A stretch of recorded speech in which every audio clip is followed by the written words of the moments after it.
Praise the Lord. मैं हूँ Gloria Johnson Bhopal से। मैं बीएससी फाइनल ईयर की स्टूडेंट हूँ और आज मैं आपके सामने एक छोटा सा थॉट रखना चाहती हूँ। जैसा कि हम जानते हैं कि यीशु ने हमें आज्ञा दी है कि बुराई के बदले भलाई करो। जब भी यीशु ने कोई आज्ञा दी है तो उसके पीछे एक बहुत बड़ा मकसद है, एक बहुत बड़ा उद्देश्य है, क्योंकि परमेश्वर जानते हैं कि संसार के लोग कभी भी बुराई करने से पीछे नहीं हटने वाले और संसार बुराई के बदले बुरा ही देना जानता है। लेकिन परमेश्वर चाहते हैं कि जो उनके भक्त हैं और जो उनसे प्यार करते हैं, परमेश्वर चाहते हैं कि परमेश्वर के भक्त बुराई के बदले बुरा नहीं बल्कि भलाई करना सीखें और बुराई के बदले भलाई करें और उनकी अच्छाई करें।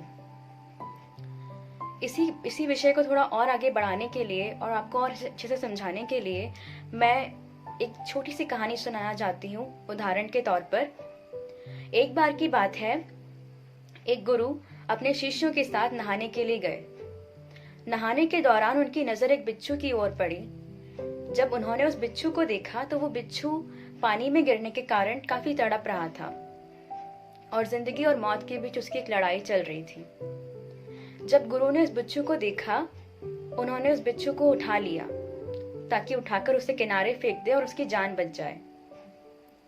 लेकिन जैसे ही गुरु ने बिच्छू को उठाया, बिच्छू ने गुरु के हाथों को काट लिया। वो बिच्छू वापस पानी में गिर गया और वापस तड़पने लगा। फिर से गुरु को तरस आया, गुरु को उस बिच्छू पर दया आई और फिर से गुरु ने उस बिच्छू को उठा लिया। फिर से बिच्छू ने गुरु के हाथ को काट लिया और फिर वो वापस पानी में गिर पड़ा और वापस तड़पने लगा। तीसरी बार फिर गुरु ने उस बिच्छू को अपने हाथों में उठाया। जैसे ही गुरु ने उस बिच्छू को अपने हाथों में उठाया, गुरु के शिष्यों ने उनसे कहा कि हे गुरु, आप ऐसा क्यों कर रहे हैं? आप उस बिच्छू को उसके हालों पर छोड़ दीजिए, क्योंकि वो आपको काट रहा है, आपको हानि पहुंचा रहा है, तो आप उसे उसके हाल पर छोड़ दीजिए, उसे मरने दीजिए। आपने 2 बार उसको बचाने की कोशिश की मगर वो आपको काट रहा है। लेकिन गुरु ने उस बिच्छू को अपने हाथों में उठाया और उसे किनारे फेंका ताकि उसकी जान बच जाए और उसकी जान बच गई।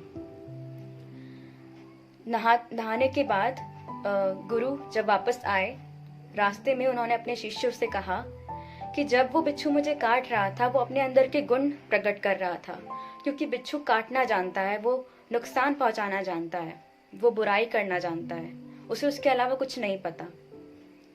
लेकिन मैं अच्छाई कर सकता हूँ, मैं बुराई के बदले भलाई कर सकता हूँ, मैं अपने अच्छे गुणों को प्रकट कर सकता हूँ। जब चेलों ने ये बात सुनी तो चेलों ने कहा कि हाँ गुरु, आप बिल्कुल सही कह रहे हैं, आपने बहुत अच्छी बात बताई है और बहुत अच्छी बात हमें सिखाई है कि हमें हमेशा बुराई के बदले भलाई करना चाहिए, बुराई के बदले भलाई करना सीखना चाहिए। प्रिय परमेश्वर के लोगों, हम जो पापी थे और परमेश्वर के विरोध में थे, यीशु के विरोध में थे और आज्ञाओं से भटक चुके थे, बुराई की तरफ फिर चुके थे और बुरे कामों में फंसे हुए थे, यीशु मसीह ने हम पर दया की, हम पर तरस खाया, हमारी बुराई के बदले हमसे बुराई नहीं की बल्कि हमारी बुराई के बदले हमारे साथ भलाई की।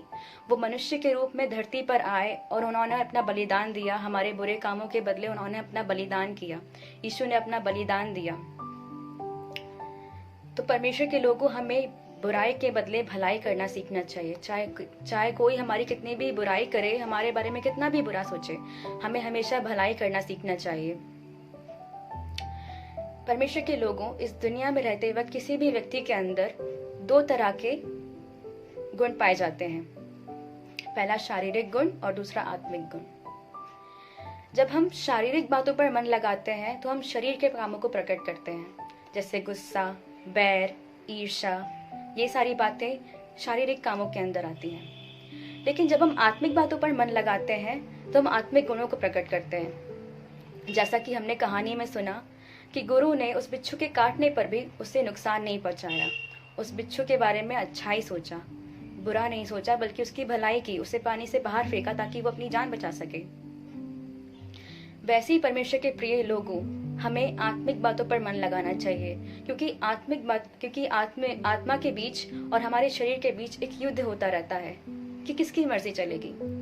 लेकिन हमें हमारे शरीर को, शरीर को हमारी शारीरिक बातों पर मन लगाने नहीं देना चाहिए। हमारे शरीर को हमारी आत्मा नियंत्रण करना चाहिए। परमेश्वर की आत्मा हमारी आत्मा को नियंत्रण करना चाहिए कि हम बुरे कामों को ना करें और बुराई के बदले भलाई करें, किसी की बुराई ना करें। प्रिय परमेश्वर के लोगों, मैं प्रार्थना करती हूँ कि आप सबको परमेश्वर अनुग्रह दे, हम सबको परमेश्वर अनुग्रह दे और हमारी सहायता करे, और हम लोगों की बुराई के बदले उनकी बुराई ना करें बल्कि उनके साथ भलाई करें और परमेश्वर के गुण को प्रकट करें। क्योंकि जब परमेश्वर देखते हैं कि उनके बच्चे उनकी आज्ञाओं को मान रहे हैं और जैसा उन्होंने सिखाया वही कर रहे हैं, तो परमेश्वर खुश होते हैं हमें देखकर।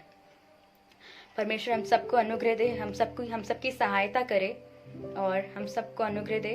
परमेश्वर आप सबको आशीष दे। Praise the Lord.